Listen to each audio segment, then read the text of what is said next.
Siti Rahmawati dari Kecamatan Sajiran. Sebelum bertanya, izinkan saya menyampaikan opini dulu. Menurut pendapat saya, Bapak Dr. Jejen ini tidak pantas untuk menjadi Menteri Pendidikan. Yes. Cocoknya jadi Presiden Republik Indonesia. Setuju. Kalau beliau presiden, Jadi kalau jadi presiden kebijakannya jauh pasti lebih bagus. saya jadi menteri pendidikan kalau beliau presiden. Cocoknya jadi Menteri Pendidikannya. Kalau beliau presiden. Baik Bapak, langsung ke pertanyaan. Ringan saja pertanyaannya. Bagaimana supaya kita konsisten dalam menulis? Biasanya yang konsisten itu baru nulis di WA atau di Facebook atau di medsos lainnya Pak. Untuk menulis yang lainnya belum bisa konsisten. Saya sendiri gitu ya. Mungkin Bapak Ibu yang ini sudah konsisten. Biasanya nulis konsisten itu kalau ada lomba baru kita mulai nulis. Kalau disuruh baca catur nulis opini atau artikel baru kita mulai nulis gitu. Jadi bagaimana supaya kita konsisten dalam menulis? Itu saja. Terima kasih. Assalamualaikum warahmatullahi wabarakatuh. Assalamualaikum warahmatullahi wabarakatuh. Perkenalkan, nama saya Mufri Handayati dari Rangkas Bitung, Pak. Terkait tadi untuk penyusunan karya ilmiah, ada beberapa hal yang perlu saya tanyakan dan ini memang saya belum tahu ya di sini terkait sampel, Pak. Sampel. Jadi sampel ya Pak ya? Sampel. Dikira sambel. Iya. Sambel. Bukan sambal, Pak. Sampel ya Pak ya.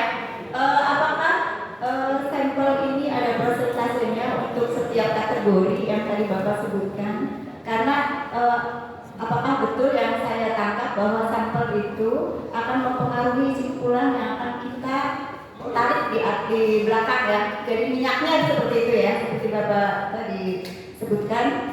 Itu saja. Apakah ada persentase sampel yang harus kita lakukan agar di dalam kesimpulan nanti akan menjadi sebuah kesimpulan yang menjadi dasar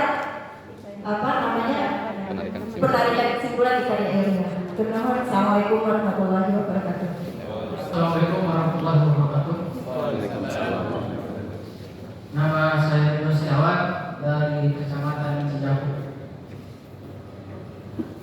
Terkait dengan hal yang saya akan tanyakan adalah tentang pengambilan teori Pak dari beberapa sumber ya. Contohnya, sambil contoh saya ketika menyusun skripsi di tahun 2016 itu dari dosen itu mengharapkan bahwa untuk pengambilan teori jangan lebih dari 10 tahun dari cetakan ke penyusunan skripsi. Apakah memang itu adalah aturan baku atau memang itu hanya aturan mungkin yang dibuat oleh dosen sendiri? Karena memang kalau dari segi isi dari teori itu sebenarnya contohnya adalah metode penelitian yang saya adalah contohnya adalah teori dari Sugiono itu biasanya ada. Dan di sana itu ketika saya menulis skripsi itu mengharapkan bahwa jangan tahun sekian tapi yang tahun sekian, jadi 10 tahun sampai sekarang kita menulis skripsi gitu. Maksud saya apakah memang harus seperti itu? Karena memang seperti itu kan juga termasuk karya ilmiah. Yang kedua boleh diperlihatkan. Yang kedua adalah apakah untuk kita ya orang-orang di zaman sekarang bisa nantinya depan menjadi seorang yang dapat atau dianggap sebagai orang yang bisa menulis teori. Jadi kedepannya mungkin ada nama kita di teori-teori kita yang terjemahan nanti. Apakah hanya orang-orang yang dulu saja? Itu terima kasih. Assalamualaikum warahmatullahi wabarakatuh. Kenapa Pak Catur masih nulis, Pak Jejen masih nulis, Pak Pri masih nulis? Jawabannya karena cinta Anda. Cinta jawabannya. Kenapa Bapak ini masih pulang ke rumah sampai sekarang? Bosan? Bohong. umur ayah cinta itu geus lunturnya 10%. Geus beak di sekolah. Eta ibu teh bener. Kok itu tanpa ekspresi sih? Ibu yang nanya. Giliran saya jawab cinta, kuncinya. Cinta. Memang Pak Catur mencintai menulis. Pak Tri mencintai menulis. Ayat ini alun bisa ayat. Ayat. Manusia ngerokok. Bangga ayat.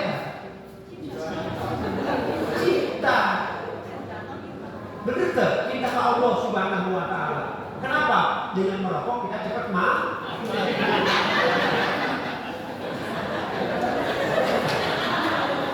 merokok cinta kepada Allah Subhanahu wa Ta'ala.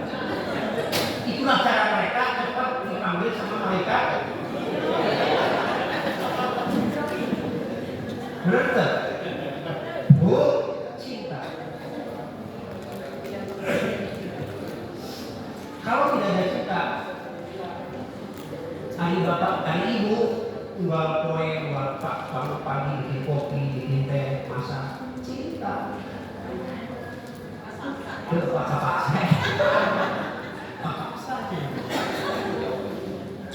Baru ada bermanfaat, Pak Catur, kalau tulis dapat ditransfer, itu dampak berikutnya. Ada manfaat. Apa yang kita lakukan yang bermanfaat, maka tidak terus istiqomah, konsisten. Jadi ini soal mindset Bapak Ibu ya. Kalau Bapak Ibu yakin bahwa menulis itu mendatangkan manfaat finansial, manfaat nama apa? Terkenal ya, menulis terkenal, reputasi, branding kan itu branding. Eta tadinya si Akang punya biodata saya. Pak DJ kenapa? Ke Kalimantan, ke Sulawesi, ke Bali, ke Papua, keliling gue. Manfaat dari ya. Pak DJ kenapa mau wawancara radio jam 11 malam? Tidak pernah ditolak. Ya. Di radio hanya dapat pahala, tapi dengan kita tamunya di radio kita jadi ya, dia dipanggil TV, pulangnya dikasih amplop, dibuka atau bersih. Kedua, ibu jawab ya. Hari bapak ibu terus datang ke sekolah karena cinta atau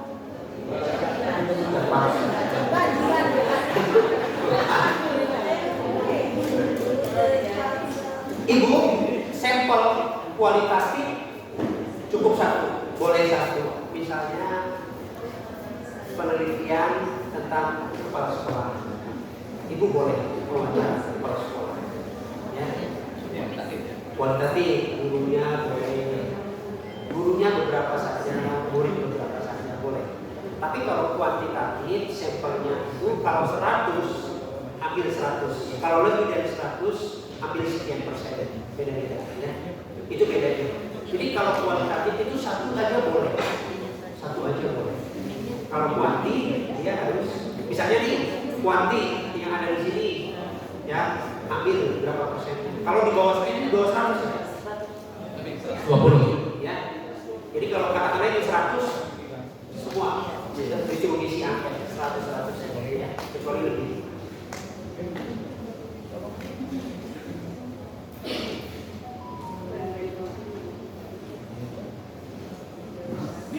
Ini tulisan siapa sih yang kebaca?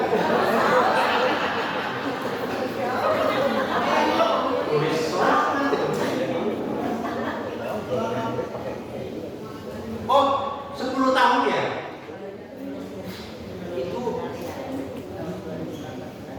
Itu baku ya, nggak bagus juga. Iya. Jadi itu kebijakan institusi kampus. Tapi ada juga kebijakannya. Kenapa 10 tahun? Supaya kita beli buku baru lagi.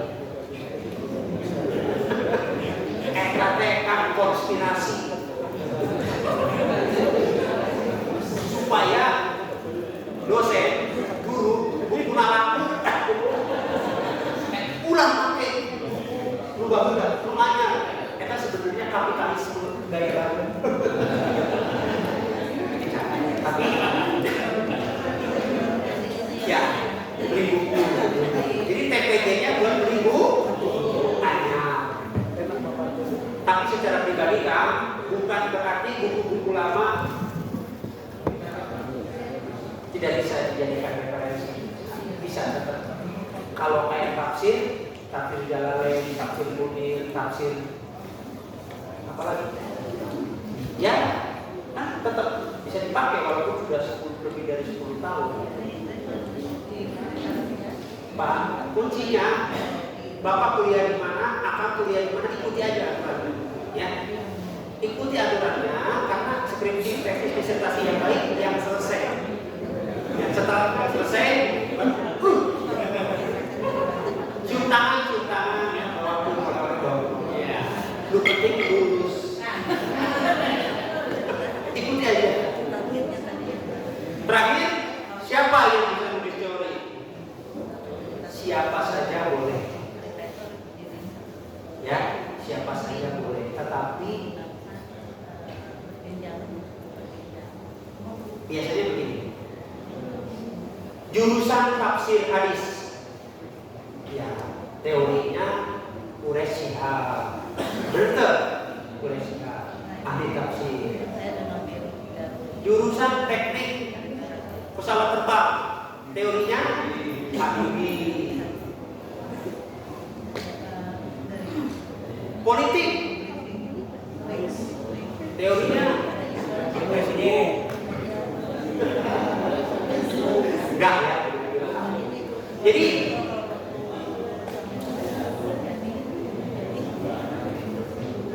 orang-orang yang pakar di bidangnya. Kalau Akang, ya betul tadi yang banyak.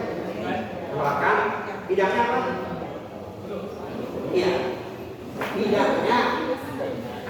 bidangnya matematik, guru SD. Ya, Bapak nulis tentang buku SD. Jadi nanti kalau sudah karyanya banyak tentang SD, pembelajaran SD, baru tiba pada level pakar ahli yang banyak diikuti. Tapi kalau baru satu dua tulis, biasanya belum. Sebenarnya salah satu indikatornya salah satu aja ya. Guru besar, ya, S3, banyak karya, ya, seperti tadi ya, Quraisy Shihab, Habibie sudah diakui kepakaran di bidang ekonomi ya, ekonomi siapa ya, Sri Mulyani, apa, Basri ya,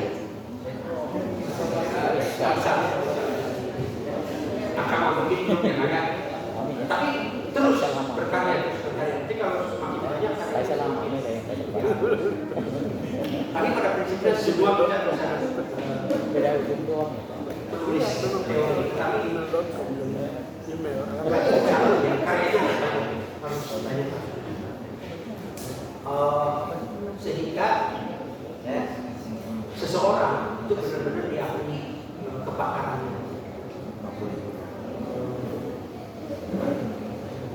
Seperti seorang arsitek baru diakui hebatnya dia sebagai arsitek kalau banyak sudah karya ya, menara kembar di Malaysia, gedung tertinggi di dunia di mana? Dubai, karya arsitek. Nah, Akang juga bisa meskipun di Lebak, tapi kalau terus tulis, saya ingat Syekh Nawawi al-Bantai, orang Bantai, tapi karena karyanya salah satunya nggak tahu kasih tafsir apa? Beliau ya, Syekh Nawawi Al-Albani terkenal ya, itu ulama pakar boleh ya, jadi siapapun boleh, tapi harus dibuktikan karya ya, global. Demikian, mohon maaf, Assalamualaikum warahmatullahi wabarakatuh.